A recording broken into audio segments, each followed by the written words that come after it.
राज्यातील सर्व शेतकऱ्यांसाठी आज सकाळच्या ताज्या महत्त्वाच्या 50 ठळक बातम्या।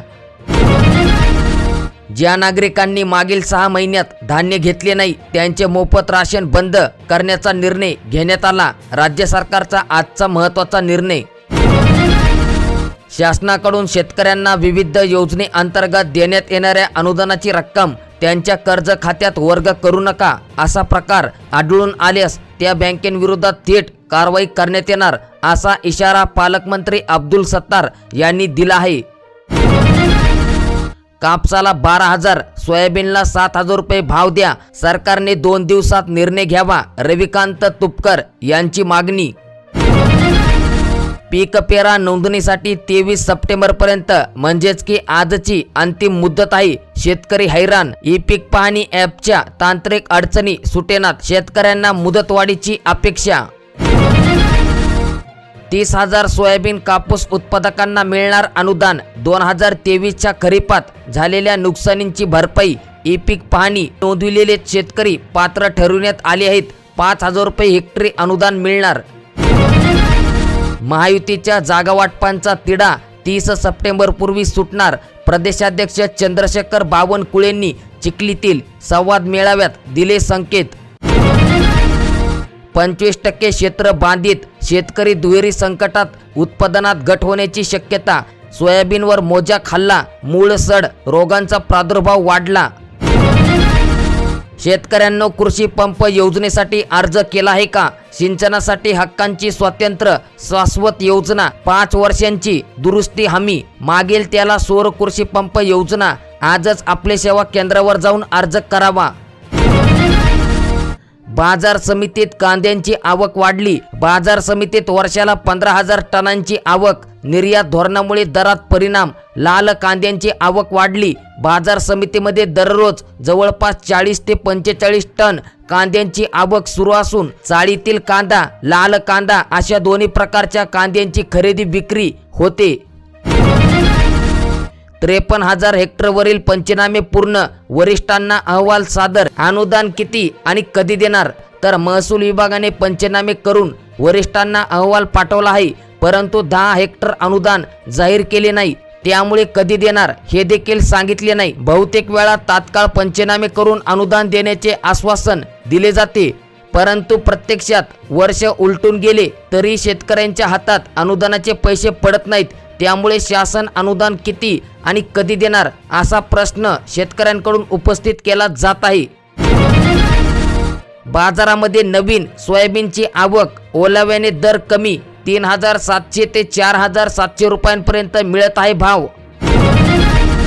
पीएम किसान योजनेअंतर्गत आजची सर्वात मोठी अपडेट म्हणजेच की काही शेतकऱ्यांना पीएम किसानचे काही हप्ते मिळाले, परंतु नंतर त्यांना पैसे मिळाले नाही।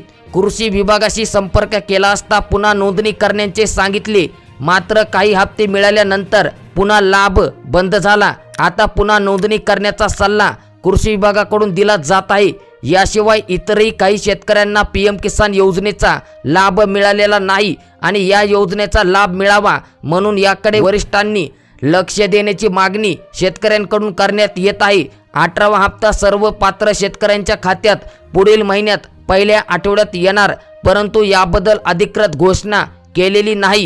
शेतकरी मित्रांनो, पीएम किसान योजनेअंतर्गत तुम्हाला किती हप्ते आले हे तुम्ही आम्हाला खाली कमेंट बॉक्समध्ये नक्कीच कळवा। 90% अनुदानावर ट्रॅक्टर देण्याचे दिले होते आश्वासन। 450 शेतकऱ्यांकडून कोट्यवधी रुपये घेणाऱ्या 11 जणांविरोधात फसवणुकीचे गुन्हे दाखल करण्यात आले। अनेक योजना अस्तित्वात नसताना शेतकऱ्यांची फसवणूक करून पैसे घेतले जातात। शेतकरी मित्रांनो, तुमची फसवणूक होऊ नये यामुळे शेतकऱ्यांसाठी महत्त्वाच्या अपडेट आपण आपल्या या यूट्यूब चॅनलवर देत असतो।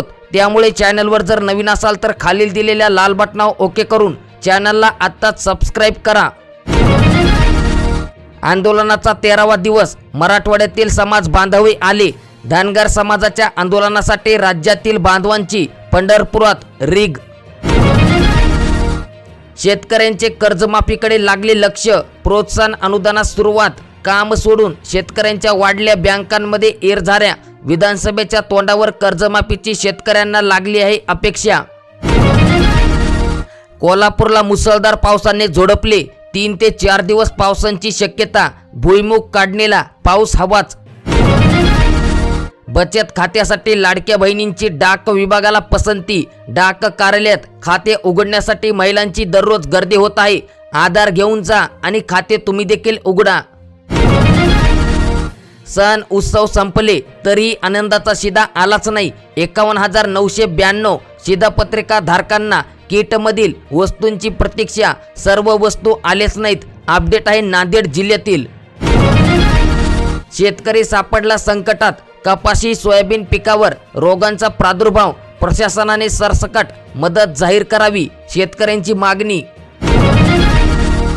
कपाशीवर बोंडअळी, सोयाबीनला शेंगात नाहीत. सततच्या पावसाने पिकांची वाढ खुंटली आहे. सोयाबीनवर येलो मोजॅक आला आहे. शहरामध्ये ठिकठिकाणी विक्री. शेतकऱ्यांचा रानभाज्या विक्रींकडे कल. रानभाज्यांची मागणी वाढली, दरातही वाढ झाली आहे. परीक्षा पास झाल्यानंतर मिळणार आता वडापाव विकायला परवानगी. खाद्यपदार्थ विक्रेत्यांना प्रशिक्षण पूर्ण करून घ्यावे लागणार. त्यानंतर प्रमाणपत्र मिळेल. 50 गुणांची परीक्षा घेतली जाईल. अभय योजना, कायमस्वरूपी वीज पुरवठा खंडित झालेल्या वीज ग्राहकांना दिलासा. व्याज आणि विलंब आकार माफ होणार. थकबाकीमुक्त संधीला उरले 70 दिवस. मागणीनुसार नवीन वीज जोडणींचा लाभ मिळणार. लाडक्या बहिणींना तिसरा हप्ता. अंगणवाडी ताईंना 1ही रुपया नाही. प्रति अर्ज 50 रुपये भत्ता. हजारो अंगणवाडी सेविका वंचितच. सोयाबीनवर तांबेरा रोगांचा प्रादुर्भाव. जिल्ह्यात 4,40,000 हेक्टरवर पेरणी. शेतकरी सापडले पुन्हा संकटात. शेतात पाणी साचल्याने सोयाबीनचे नुकसान. खामगाव येथील अपडेट. मराठा समाजाला ओबीसीतून आरक्षण मिळावे यासाठी सोमवारी म्हणजेच की आज नांदेड जिल्हा बंदची हाक पुकारली आहे. जगन्नाथ मंदिराच्या तळघरात गुप्त खजिन्याचा घेणार शोध. पुरातत्व विभागाने दुसऱ्या टप्प्यातील सर्वेक्षण सुरू करण्यात आले. लेझर स्कॅनिंगचा वापर करण्यात येणार. शेतकऱ्यांना सूक्ष्म सिंचनाच्या अनुदानासाठी महिनोमहिने थांबावे लागते. आता सुमारे 72 कोटींपेक्षा अधिक निधींची गरज असताना केवळ 6 कोटी रुपये शासनाकडून मंजूर करण्यात आले. हा देखील निधी शेतकऱ्यांच्या खात्यावर पडायला विलंब होत असल्याने अनुदानाचे लाभार्थी रोष व्यक्त करीत आहेत. अपडेट आहे बुलढाणा जिल्ह्यातील. आता सोयाबीनच्या दरवाढीसाठी सत्ताधाऱ्यांना गाव बंदी करा. तुपकरांचे थेट शेतकऱ्यांना आवाहन. हवामानावर आधारित असलेल्या फळपीक विमा योजनेअंतर्गत 78 कोटी 85,19,590 रुपयांचा परतावा जिल्ह्यासाठी जाहीर करण्यात आला. 32,449 शेतकरी फळपीक विम्याच्या परताव्यासाठी पात्र ठरले आहेत. रत्नागिरी जिल्ह्यातील आंबा काजूंचा 78 कोटींचा विमा मंजूर करण्यात आला. लवकरच शेतकऱ्यांच्या खात्यात अनुदान जमा होणार. सरकारकडून गोरगरीब कुटुंबांना स्वस्त दरात राशन पुरवले जात आहे. एकीकडे काहींना स्वस्त धान्य योजनेचा लाभ मिळत नाही, तर दुसरीकडे स्वस्त धान्य योजनेत नाव असून देखील काही जण त्याचा लाभ घेत नाहीत. त्यामुळे अशा शिधापत्रिका धारकांचे मोफत राशन बंद करण्याचा निर्णय शासनाने आज घेतला आहे.